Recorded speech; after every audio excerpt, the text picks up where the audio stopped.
Bonjour à toutes et à tous et bienvenue dans Smart Patrimoine. Smart Patrimoine, l'émission qui vous accompagne et qui décrypte avec vous les tendances et les actualités du secteur de la gestion de patrimoine. Une émission que vous pouvez retrouver tous les jours sur Bismart for Change, sur les réseaux sociaux de Bismart for Change. Et bien sûr, vous pouvez nous écouter en podcast sur toutes les plateformes de podcast. Au sommaire de cette édition spéciale dédiée aux stratégies d'investissement avec la dette privée, nous ferons un focus dans un instant en première partie de l'émission sur la dette infrastructure avec Charlotte Lavie-d'Hautefort, directrice dette infrastructure chez Arkea Asset Management. Qu'est-ce que la dette infrastructure? Quelles sont ses caractéristiques? Comment cette classe d'actifs particulière se positionne-t-elle dans la grande famille de la dette privée? Ce sera le sujet de cette première partie d'émission. En deuxième partie d'émission, nous aurons le plaisir d'être rejoints par Camille Toubi, responsable partenariat et distribution chez Exclusive Partners, mais aussi par Isabelle Chazarin, associée chez Officium Asset Management, pour enchaîner cette fois-ci sur une discussion autour du thème comment intégrer la dette privée dans une stratégie d'investissement. On se retrouve tout de suite sur le plateau de Smart Patrimoine. Et nous commençons tout de suite avec un focus sur la dette infrastructure. Nous avons le plaisir pour cela de recevoir sur le plateau de Smart Patrimoine Charlotte Lavie-d'Hautefort. Bonjour Charlotte Lavie-d'Hautefort. Bonjour Nicolas. Merci d'être avec nous sur le plateau de Smart Patrimoine. Vous êtes directrice dette infrastructure chez Arkea Asset Management. Alors on est dans une émission qui s'intéresse à la dette privée. La dette infrastructure fait partie de la dette privée. Est-ce qu'on peut commencer peut-être par rappeler aux gens qui nous écoutent de quoi on parle lorsque l'on parle d'infrastructure? Donc, la dette infrastructure, en fait, vise le financement de projets ou d'actifs d'entreprises dans le secteur des infrastructures, c'est-à-dire des investissements qui répondent à des besoins essentiels de mobilité, d'énergie, d'environnement, d'assainissement, etc., et de télécommunications. Donc, des enjeux importants, des D'accord. actifs de long terme qui sont essentiels au fonctionnement des économies et des sociétés. Concrètement, on finance des entreprises qui vont construire par exemple des ponts, mettons. On finance Ou essentiellement des projets. D'accord, des projets. De ponts, d'infrastructures, de transport. Ça peut être des Un lignes nouveau métro, ferroviaires. un train, d'accord, oui. Exactement. Des projets dans le domaine de l'énergie, par exemple, de production d'électricité à partir d'énergies renouvelables, solaire, éolien. Ce qui génère aussi, par exemple, des besoins d'investissement dans des actifs de stockage pour D'accord. pouvoir gérer l'intermittence des énergies renouvelables. Dans le domaine des télécommunications, ça va être le déploiement de réseaux de fibres, le financement de déploiement de réseaux de fibres dans les territoires. Ça va être le financement d'investissements dans les data centers pour accompagner le besoin de connectivité et de traitement de la donnée. Et donc on finance des projets, pas des entreprises. On finance des projets. essentiellement des projets où on peut aussi financer des entreprises qui sont des pure players, D'accord, oui. pour utiliser ce terme, dont la seule activité est vraiment de concevoir, construire et exploiter des projets sur la durée. Quelles sont les caractéristiques de cette typologie d'actifs qui est la dette infrastructure? Alors la dette infrastructure vise des actifs qui ont d'abord ces caractéristiques que je viens de décrire, essentielles, donc actifs essentiels, actifs réels, ce sont des actifs concrets, physiques, qui rendent un service, qui ont en durée de vie très longue, et qui ont aussi une visibilité, puisqu'ils sont en général dans des cadres soit régulés, soutenus par les pouvoirs publics ou contractés, c'est-à-dire avec des contrats à long terme. Donc une grande prévisibilité dans les revenus, ce qui permet d'adosser en face de ces actifs, de ces flux de la dette. D'accord. Et puis qui ont une caractéristique aussi contracyclique. Ils doivent rester opérationnels en toutes circonstances. On l'a vu pendant la crise Covid, par exemple. Et qui sont aussi naturellement protégés contre l'inflation et contre le risque de taux par des mécanismes de structuration de ces projets. Et en matière de rendement, de primes éventuelles Alors, on est sur des actifs privés. C'est effectivement financé par soit des banques, soit des fonds de dette. C'est ce qui s'est développé, c'est cette classe d'actifs qui s'est développée sur les dernières années. Et effectivement, l'objectif, c'est que cette prime d'illiquidité soit rémunérée par un rendement supérieur par rapport à un actif coté équivalent Bien sûr. qu'on pourrait trouver. Et cette prime de complexité, cette prime d'illiquidité, elle va venir et c'est tout le travail du gérant, en fait, d'aller l'optimiser, d'aller la rechercher par un choix sectoriel, un choix géographique également. Nous, on intervient par exemple sur toute l'Europe, donc avec des dynamiques différentes en fonction des pays, selon les secteurs. Et puis, un positionnement aussi sur un segment de marché, petit, moyen ou plus gros. qui permet d'aller générer cette prime d'illiquidité ou de complexité. C'est la même chose, hein, si je comprends bien? Oui, D'accord. ça fait partie effectivement du rendement supplémentaire. Pour cette classe d'actifs, elle s'est développée aussi dans un univers d'environnement de taux négatifs, Bien où sûr, il ouais. fallait chercher un complément de rémunération, un spread de rémunération. Et donc, sur cette classe d'actifs, on arrive à générer ce rendement supplémentaire. Et c'est tout le travail des gérants d'aller sélectionner les actifs qui permettent de générer cette prime, qui est selon les stratégies, de 100 à 350 points de base. Voilà, on va peut-être rentrer un peu plus dans le détail, mais pour donner un chiffre. Si on reprend les exemples que vous avez donnés, on parle effectivement de réseau ferroviaire, on parle d'énergie, donc parfois aussi d'énergie renouvelable. Est-ce que il est facile d'intégrer des enjeux ESG sur de la dette infrastructure? Oui, tout à fait, parce qu'on est sur des actifs durables de long terme qui rendent un service essentiel, et donc qui sont intrinsèquement, on va dire, vertueux d'un point de vue ESG, E, S ou G d'ailleurs. D'accord. On regarde les trois aspects, donc on intègre ces problématiques, enfin, cette analyse, ce filtre dans nos stratégies d'investissement. On est sur des fonds, on a choisi des fonds très exigeants sur le plan ESG, puisqu'on est sur des fonds dits article 9, Mhm. avec D'accord. Chez Arkea Asset Management, vous êtes sur des fonds article sur 9 en nos matière nos fonds d'infrastructure. infrastructures, de dette infrastructure, sont classifiés article 9. Donc on va vérifier très en amont de l'investissement la caractéristique d'investissement durable au sens de SFDR de ces fonds. Et puis on mesure aussi l'impact de ces investissements en termes de tonnes de CO2 évitées, nombre de mégawattheures verts produits, nombre de la population desservie par un réseau de fibres, etc. Donc des critères très concrets qui permettent de mesurer l'impact au-delà de la performance financière, la performance extra-financière de nos actifs, que ce soit sur la dette senior ou sur la dette junior. On en reparlera dans un instant dans la deuxième partie de l'émission. Merci Charlotte Lavie d'Hautefort de nous avoir décrypté cette classe d'actifs qui est la dette infrastructure. Merci beaucoup et on se retrouve dans la deuxième partie de l'émission. Comment intégrer la dette privée et plus particulièrement la dette infrastructure dans une stratégie d'investissement? Voilà le sujet qui va nous animer à présent dans la deuxième partie de l'émission. Nous avons le plaisir d'avoir été rejoints en plateau par deux nouveaux invités. Camille Toubi nous accompagne tout d'abord. Bonjour Camille Toubi. Bonjour. Vous êtes responsable partenariat et distribution chez Exclusive Partners. Nous avons le plaisir d'avoir été rejoints également par Isabelle Chazarin. Bonjour Isabelle Chazarin. Bonjour. Vous êtes associée chez Officium Asset Management et nous avons le plaisir d'être toujours avec Charlotte Lavie d'Hautefort. Bonjour, rebonjour Charlotte Lavie Bonjour d'Hautefort. Nicolas. Directrice dette infrastructure chez Arkea Asset Management. Alors, on a fait le point en première partie sur les caractéristiques de la dette infrastructure avec vous, Charlotte Lavie d'Hautefort. J'aimerais peut-être avoir l'avis sur ce même sujet, dette privée, peut-être un peu plus au global, sur les caractéristiques que l'on met en avant vis-à-vis d'investisseurs particuliers avec vous, Isabelle Chazarin, sur cette classe d'actifs thématique classe d'actifs plutôt de la dette privée. Alors, en fonction de la sophistication des investisseurs, déjà, on va leur rappeler que c'est du non-coté, D'accord. avec les spécificités du non-coté, courbangie, illiquidité. Et ensuite, on va effectivement insister sur les qualités ou les caractéristiques décorrélants, Des marchés financiers, résilients, décorrélés des marchés financiers. Oui. décorrélés des marchés financiers, stratégie de revenus complémentaires. Et enfin, on va effectivement mettre ça dans un environnement macroéconomique pour choisir le bon gérant et la bonne stratégie, puisqu'en fonction de l'environnement économique dans lequel on se situe, on ne choisira pas la même sous-catégorie dans la dette privée. D'accord. Pourquoi en fonction de... C'est parce qu'on considère que c'est très cyclique et que Parce ça qu'on- dépend de l'environnement? Oui, en fait, notre métier, c'est un métier de gérer autant la performance que le couple risque. D'accord. Donc, une fois qu'on a dit ça, quand on est dans un environnement économique porteur, on a peut-être envie d'aller chercher plus de rendement, donc plus de risques à embarquer, et on va aller chercher peut-être de la sous-catégorie mezzanine dans la D'accord. dette.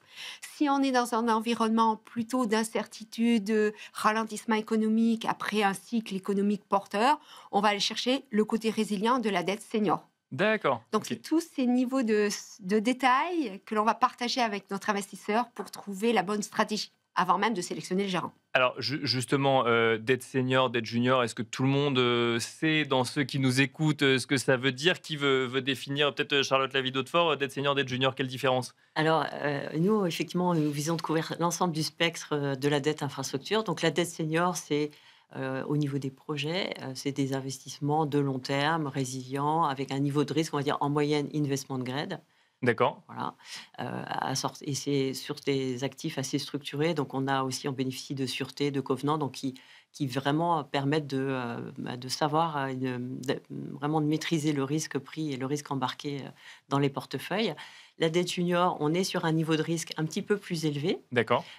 parce qu'on va s'intercaler entre les fonds propres et la dette senior, justement. Donc on va offrir un niveau de levier complémentaire au niveau des projets ou au niveau des entreprises, pour aller chercher un petit peu plus de performance sur un niveau de risque qui nous semble toujours acceptable. Et donc là, effectivement, c'est un couple rendement-risque différent, mais qui aujourd'hui, sur la dette infrastructure, se positionne très bien. On est quasiment au niveau des rendements equity core infrastructure, avec un profil de dette bien plus sécurisé. Là aussi, on est assorti de sûreté. Et donc, c'est aussi voilà, un arbitrage un petit peu différent en fonction de l'appétit au risque et de la recherche de rentabilité. Camille Toubi, comment est-ce que vous regardez la classe d'actifs? Alors, on parle de dette privée et de dette infra. Il n'y a pas que de la dette infra dans la dette privée, mais effectivement, là, on fait aussi un focus dette privée, dette infra. Comment est-ce que vous regardez, vous, la classe d'actifs?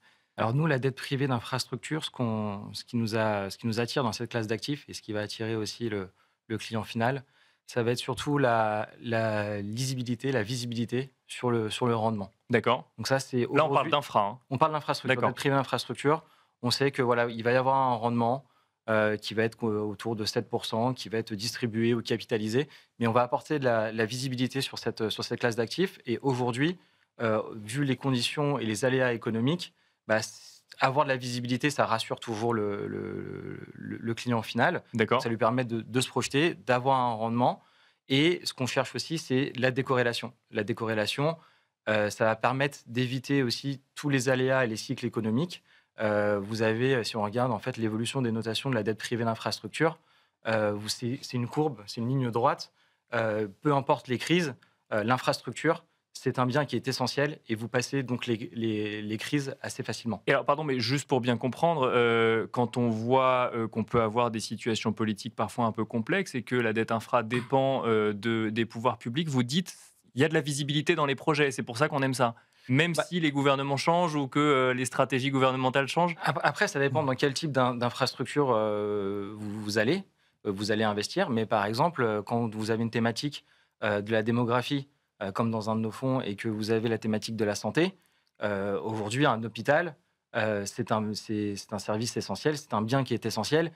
Peu importe, en fait, j'ai envie de vous dire, D'accord. le gouvernement, il va falloir construire cet hôpital. Il y a quand même des enjeux communs à adresser, si je comprends bien. Il y a des enjeux Je vois communs. Charlotte Lavie-Hautefort acquiescer également, et Isabelle Chazarin aussi. Ouais. Ce qu'il faut retenir, c'est que les infrastructures, c'est vraiment un bien qui est essentiel. Et c'est D'accord. ça qui permet en fait d'éviter les aléas économiques au maximum.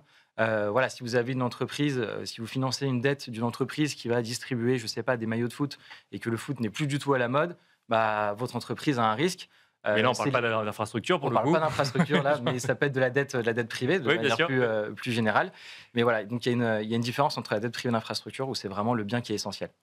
Isabelle Chazarin, comment est-ce que vous sélectionnez les actifs Déjà, j'imagine que c'est en fonction de la stratégie, des enjeux qui ont été évoqués lors des échanges avec vos clients, mais Ouais. comment est-ce qu'ensuite on met en place une méthodologie de sélection? Partons du principe qu'on a un environnement macroéconomique qui nous pousse à aller chercher cette classe d'actifs, que dans les objectifs du client, on a identifié l'intérêt d'aller la chercher. Là, on va clairement aller chercher les classiques critères de sélection d'un gérant du non-côté, le track record, la décomposition de la performance, la stabilité de l'équipe, les enjeux de la société de gestion avec la transition managériale. Mais on va aussi chercher, parce que c'est une classe d'actifs beaucoup plus sophistiquée que ce que l'on pourrait penser. Et donc là, on va aussi entendre des gérants qui vont mettre en avant l'intérêt d'avoir un sponsor.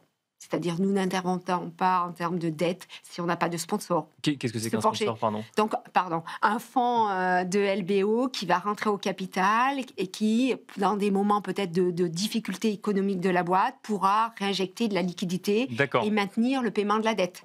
Donc, nous devons nous forger une conviction sur la sélection de ce gérant-là en disant, est-ce qu'il faut sélectionner un gérant qui n'aura d'intervention qu'avec des sponsors, des fonds d'investissement. On doit se forger une conviction aussi sur un gérant qui va faire de l'effet de levier, en plus de la dette. Est-ce qu'on est dans un environnement macroéconomique projeté qui permet d'aller chercher ce surplus de performance, mais avec le risque embarqué? On doit se forger un certain nombre de convictions liées à la sophistication donc, de cette dette. On doit aussi, dans un monde d'évolution de nouvelles tendances telles que l'Evergreen ou les fonds de dette privée à impact qui se développent, se poser la question de nouveaux critères de sélection. Donc, on est beaucoup plus exigeant aujourd'hui qu'on ne l'était dans ce monde très incertain. Et la dette privée est un moyen de décorréler, de prendre un pari supplémentaire, que ce soit infra ou dette privée plus classique, économique. Quand vous parlez d'impact, on peut parler de souveraineté aussi. On a fait une autre émission sur le sujet. Est-ce que c'est des sujets qui reviennent dans les volontés d'investissement des gens que vous accompagnez? Si on va jusqu'au bout les investisseurs, ils veulent de la performance. D'accord, avant tout. Et donc, ça change nous pas. juger globalement sur la performance, et même les grands institutionnels globalement.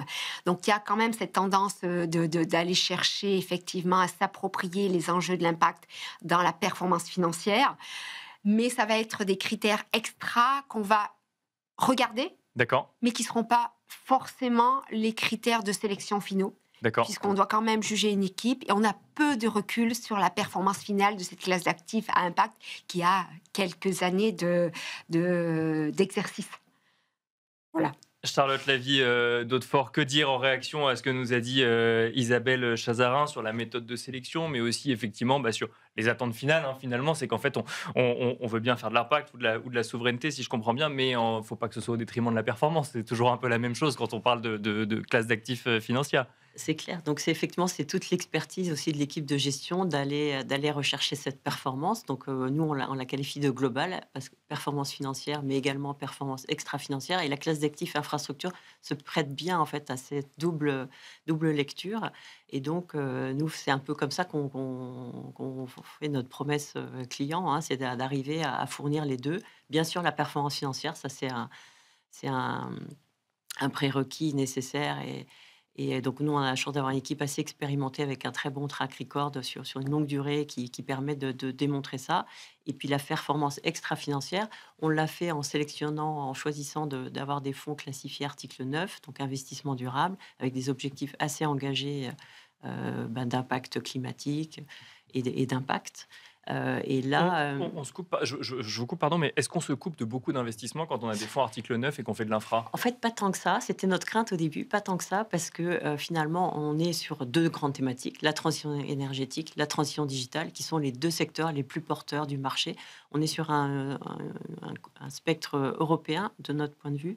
Et en fait, quand on regarde sur les 5 dernières années, ces deux secteurs-là, ils représentaient il y a 5 ans à peu près 30% du marché de l'investissement en infrastructure. Aujourd'hui, c'est plus de 50%. Donc, c'est la classe d'actifs qui progresse le plus. Donc, on est sur un marché très profond. On fait face aux enjeux européens très, très ambitieux qui ont été portés, donc qui génèrent vraiment un gros besoin d'investissement. Donc, on arrive, même en ayant ce prisme très exigeant, à avoir un univers d'investissement suffisamment large pour sélectionner les bonnes opportunités.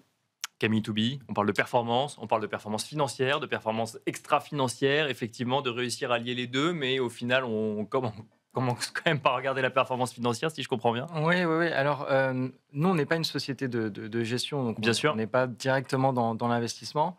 Par contre, on a des équipes qui sont spécialisées pour les classes d'actifs qu'on distribue, qui, elles, sont en charge, en fait, d'aller sélectionner le bon gérant. Et donc là, nous, en fait, l'idée, c'est d'aller chercher, en fait, des gérants qui sont spécialisés dans une classe d'actifs, qui ont un track record qui soit reconnu. Et on est très attaché à cette notion de partenariat en fait, avec cette société de gestion, avec lesquelles on va monter un fonds en direct, sans l'intermédiaire de feeder ou de fonds de fonds. Et donc nous, l'idée, c'est plutôt d'aller chercher des partenariats de qualité, d'aller chercher des partenariats avec des sociétés de gestion sur lesquelles il n'y a pas ou peu d'accès au CGP. Donc on leur permet en fait, de faire un peu ce relais.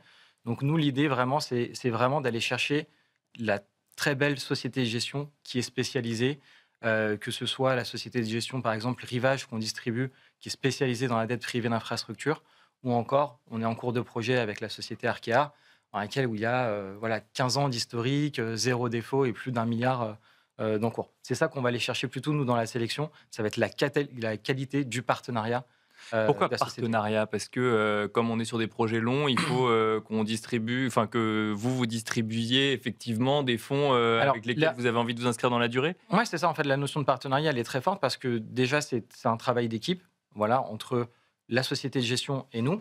Nous, en fait, on récupère les besoins des clients et des CGP, des clients finaux sur le terrain. Et après, on discute avec la société de gestion pour monter un fonds qui soit adapté, que ce soit pour le CGP ou le client final.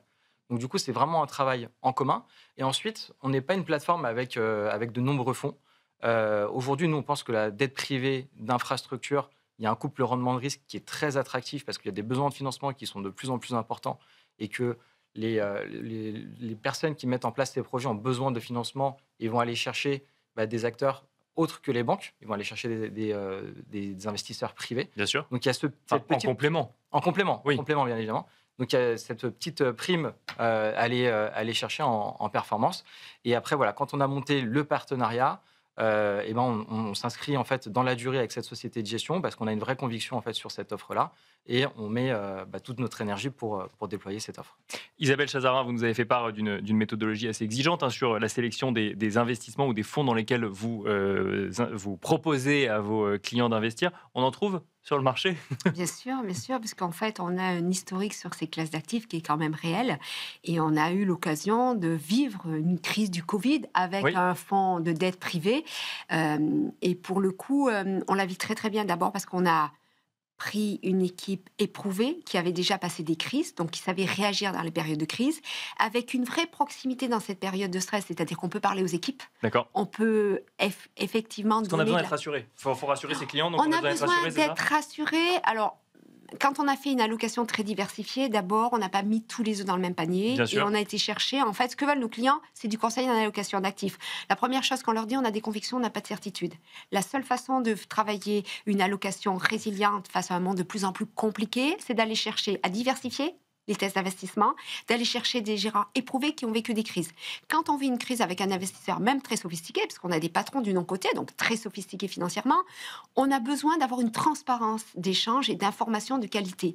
D'où le partenariat qui s'exerce avec des gens de grande qualité qui sont processés, qui ont ce track record, de pouvoir partager l'information, de pouvoir partager ce qui est fait pendant cette période compliquée. D'accord. Les boîtes peuvent avoir quelques difficultés de paiement de la dette, comment le comportement de du gérant est important. D'accord. Et donc, avoir cet échange d'informations vis-à-vis de notre investisseur lui permet de comprendre, d'être rassuré, mais surtout de se dire il y a un pilote dans l'avion et il y a une équipe qui va passer cette crise avec un alignement d'intérêts et surtout une capacité à en sortir gagnant. Donc, c'est ce que viennent chercher chez nous des investisseurs. Outre les convictions, outre la sélection des gérants, c'est aussi cette capacité à être dans la durée présent à leur côté. Bon, Charlotte Lavie de Vautefort, je ne résiste pas à vous faire réagir sur le sujet. Partenariat, présence, accompagnement, transparence. On sent que les exigences sont assez fortes quand même quand on sélectionne des fonds et donc plutôt des équipes de gérants d'ailleurs que des fonds directement. Ouais. Clairement, oui. Et effectivement, et nous, nos objectifs, c'est de pouvoir répondre à ces attentes. Donc, on est une société de gestion à taille humaine, donc on permet justement ce dialogue avec nos clients et avec nos partenaires, de façon à pouvoir effectivement être transparent, reporter sur les investissements qu'on a faits, pour quelles raisons, et justifier un petit peu expliquer notre travail, répondre à leurs questions qui sont nombreuses, y compris d'ailleurs sur les questions de durabilité. On a beaucoup de sujets, mais voilà, c'est notre travail au quotidien et c'est ce qu'on essaie de faire dans notre gestion. Si on parle un petit peu stratégie d'allocation d'investissement pour les clients finaux, peut-être Camille Toubi et ensuite Isabelle Chazarin,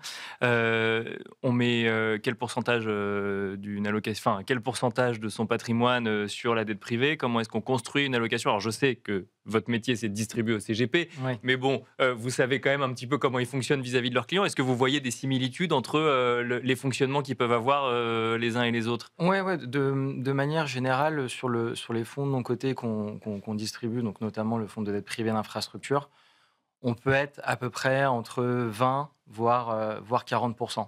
D'accord. Alors, ça dépend, hein, c'est très aléatoire et ça dépend vraiment. C'est plus la diversification à 40%.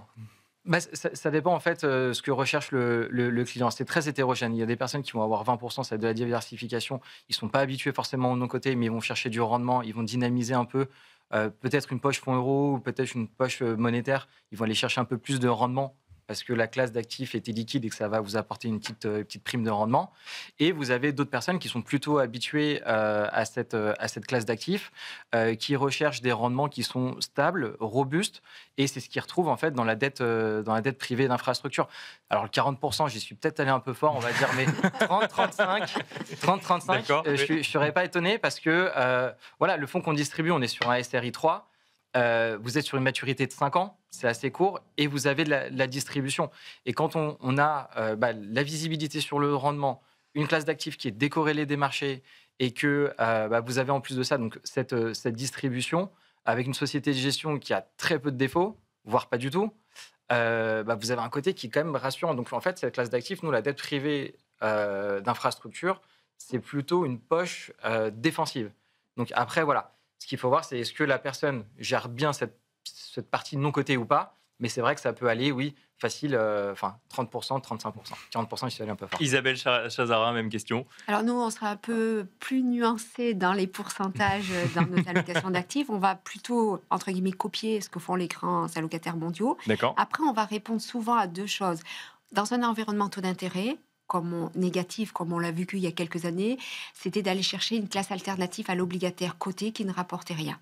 Ensuite, autre cas de figure, un client qui a un besoin de revenus. C'est vrai que c'est une classe qui, naturellement, peut répondre à un besoin de revenus, mais là, pareil, on va chercher plusieurs sources, c'est-à-dire que même ce client qui a un besoin de revenus, on ne va pas uniquement caler la stratégie sur cette classe d'actifs. On va aller chercher d'autres classes d'actifs pour répondre à la stratégie de revenus, toujours dans le souci de diversifier les paris, de décorréler les stratégies pour ensuite avoir une stratégie patrimoniale optimisée. Et encore une fois, on est sur du non-coté. Donc, il ne faut pas sous-estimer que le non-coté est une classe réservée quand même à des professionnels, même s'il y a une démocratisation du non-coté. Donc, il faut bien raisonner aussi par rapport à ce contrat du non-coté qui a ses vertus. Ça protège dans des moments de stress, ça permet au gérant de laisser le temps de faire son travail, mais toute stratégie de revenus qui pourrait pousser à aller chercher la dette privée, pour nous, elle va être à côté de d'autres solutions d'investissement. D'accord, je comprends. Voilà. Complémentaire effectivement à d'autres solutions d'investissement. On va devoir s'arrêter là malheureusement. Merci beaucoup Isabelle Chazarin. Je rappelle que vous êtes associée chez Officium Asset Management. Merci Charlotte Lavie d'Hautefort, directrice dette infrastructure chez Arkea Asset Management. Et merci Camille Toubi, responsable partenariat et distribution chez Exclusive Partners. Merci à vous de nous avoir suivis et je vous dis à très vite sur Be Smart for Change.